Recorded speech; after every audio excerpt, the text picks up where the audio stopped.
Au théâtre, et plus particulièrement dans la mise en scène, il y a des règles à respecter. Comme le positionnement du comédien sur la scène lorsqu'il incarne un personnage, il faut que les personnes du public, qui soient au premier rang ou tout au fond de la salle, voient ce que le personnage fait et perçoivent ce qu'il ressent. Donc il ne faut pas tourner le dos au public. Ils ne verront pas les gestes et les émotions de votre personnage sinon, et ils vous entendront mal aussi. Donc mettez-vous face au public. Ou alors en trois quarts face si vous ne voulez pas regarder un membre du public dans les yeux, pour ne pas briser le quatrième mur. Ah tiens, le quatrième mur. Ça aussi c'est une des règles de mise en scène. Cela vous dit peut-être quelque chose, et nous allons voir ensemble ce qu'est le quatrième mur au théâtre.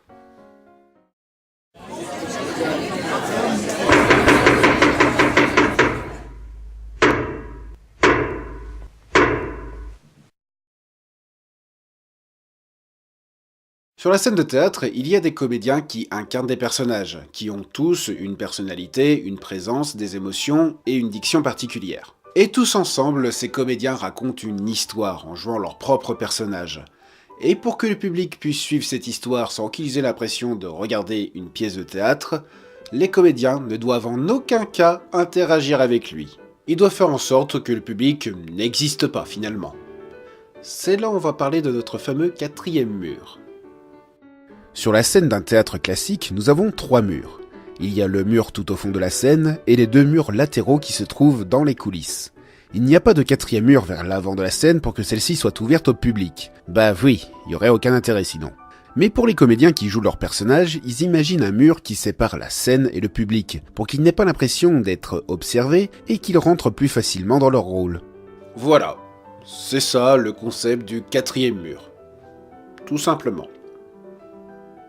Allez, ciao, à la prochaine. Non, je déconne, je vais quand même donner plus de détails. Peut-être que cette histoire de quatrième mur vous dit quelque chose, parce que vous avez sûrement entendu l'expression « briser le quatrième mur ». Car même s'il y a des règles de mise en scène au théâtre, on peut les briser à condition que ce soit justifié. Par exemple, je vous ai dit tout à l'heure qu'il ne faut jamais tourner le dos au public. Mais il se peut que par moment le personnage soit de dos, pour ne pas dévoiler son identité, ou cacher ses sentiments. C'est un effet de mise en scène qui est toléré, à condition de l'utiliser intelligemment. Pour ce qui est de notre quatrième mur, il peut arriver que les personnages d'une pièce fassent participer le public, directement ou indirectement, du coup qui brise le quatrième mur. Et les exemples sont nombreux. Dans l'Avare de Molière, Harpagon est le personnage principal. Par moments dans la pièce, il fait des apartés, des répliques que le personnage dit face au public, mais que les autres personnages ne sont pas censés les entendre. Harpagon exprime ses pensées et ses intentions de cette manière pour que le public comprenne que ce personnage ne s'exprime pas à voix haute devant tout le monde, mais qu'il est dans ses pensées. On peut dire que le public joue le rôle du confident. N'est-il point là, caché parmi vous?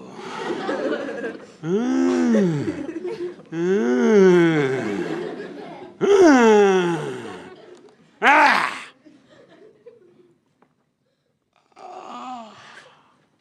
Ils me regardent tous et se mettent à rire.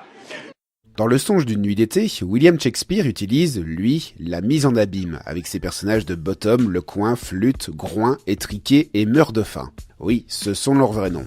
Ce sont des artisans qui, dans plusieurs scènes, vont préparer une pièce de théâtre pour Thésée, le duc d'Athènes. Ces scènes représentent une pièce de théâtre dans une pièce de théâtre. C'est ça la mise en abîme. On peut voir aussi dans Hamlet du même auteur.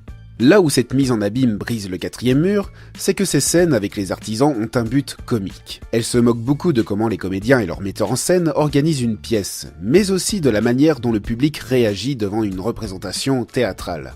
Du coup, le public qui regarde Le Songe d'une nuit d'été se sent indirectement concerné par ces scènes. Ils ont l'impression de regarder une sorte de making-of.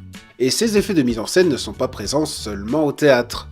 Briser le quatrième mur est aussi présent dans d'autres domaines artistiques. Que ce soit dans la peinture, la bande dessinée, le cinéma, la série télé, le jeu vidéo, il y a aussi un quatrième mur qui sépare l'œuvre et le spectateur.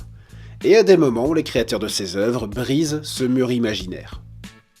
On peut prendre exemple sur le personnage de Frank Underwood dans la série House of Cards, qui est le seul à briser le quatrième mur en parlant face caméra pour dévoiler ses plans et ses intentions aux téléspectateurs. Le Harpagon du 21e siècle en quelque sorte. Laisseriez-vous par hasard l'orgueil fausser votre raisonnement? Sauf votre respect, je crois que vous laissez la peur fausser le vôtre. Ce n'est pas facile de dire non à l'homme le plus puissant du monde libre, mais parfois la seule façon de gagner le respect de ses supérieurs, c'est de les défier. Dans le jeu vidéo Metal Gear Solid, Psycho Mantis lit soi-disant dans les pensées de notre héros Solid Snake et énumère les jeux de Konami auxquels il a joué. Ah, je peux lire dans tes pensées. Donc, tu aimes Suikoden?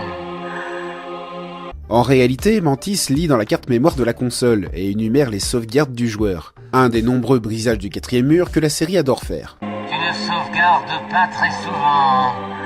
Tu es du genre imprudent. Dans le film Wayne's World, les deux personnages principaux parlent directement aux spectateurs, comme s'ils étaient leurs potes, en train de tenir la caméra pour filmer leur quotidien. Il fait ça tous les vendredis. Arrête, tu te fais du mal! T'auras jamais le blé! Il faut vivre au présent, hein! Un jour, elle sera mienne. Oh oui. Un jour, elle sera mienne. Dans le comics Deadpool, notre super-héros ne brise pas, mais détruit carrément le quatrième mur en interpellant constamment le lecteur, car il est lui-même conscient qu'il est un personnage de comics. Et son adaptation au cinéma reprend complètement ce concept, où cette fois-ci Deadpool est conscient qu'il est un personnage d'un film. T'es toujours là, toi? C'est fini. Rentre chez toi. Ah, t'attendais un teaser pour Deadpool 2? Bah t'es gentil, mais on n'a pas le budget. Et puis quoi encore? Samuel Jackson, peut-être? Avec son patch de pirate et son petit pantalon tout cuir? Allez, dehors. Maintenant, vous savez que le quatrième mur vient du théâtre, qu'il s'agit d'un mur imaginaire qui sépare les comédiens et les spectateurs. Par contre, dans cette vidéo, je ne brise pas le quatrième mur, car vous avez bien compris que je ne joue pas un personnage, et que cette vidéo s'adresse directement à vous. Donc, il n'y a pas de quatrième mur. Ah bah là, maintenant aussi. Voilà, c'est la fin de ce 3e épisode de Parlons Théâtre. Vous êtes de plus en plus nombreux à m'abonner sur la chaîne, ça me fait plaisir. Là, vous êtes 21, ça y est, je peux me faire une équipe de foot. N'hésitez pas à parler de cette chaîne autour de vous, s'ils s'intéressent au théâtre, mais aussi au cinéma, aux jeux vidéo et autres, parce qu'il y aura d'autres émissions sur d'autres domaines. Voilà, je ne veux pas faire une seule et même émission dans une même chaîne, parce que ça va très vite me gonfler, même si la politique de YouTube est comme ça, il faut pour avoir plus d'abonnés, plus de pouces bleus et tout, et pour être plus visible dans la plateforme, faut faire comme ça, faut faire tout le temps la même chose. Mais je ne suis pas dans cette philosophie-là. Moi j'aime bien faire des choses différentes. Sinon ça va me... Voilà, vous m'avez compris. Ou pas. Et donc voilà, votre mission, si vous l'acceptez, est de partager cette vidéo autour de vous, de commenter, de mettre un petit pouce bleu. Et pour ceux qui ne sont pas encore abonnés dans cette chaîne, eh ben je vous y invite. Donc voilà, sur ce, je vous dis ciao, à la prochaine.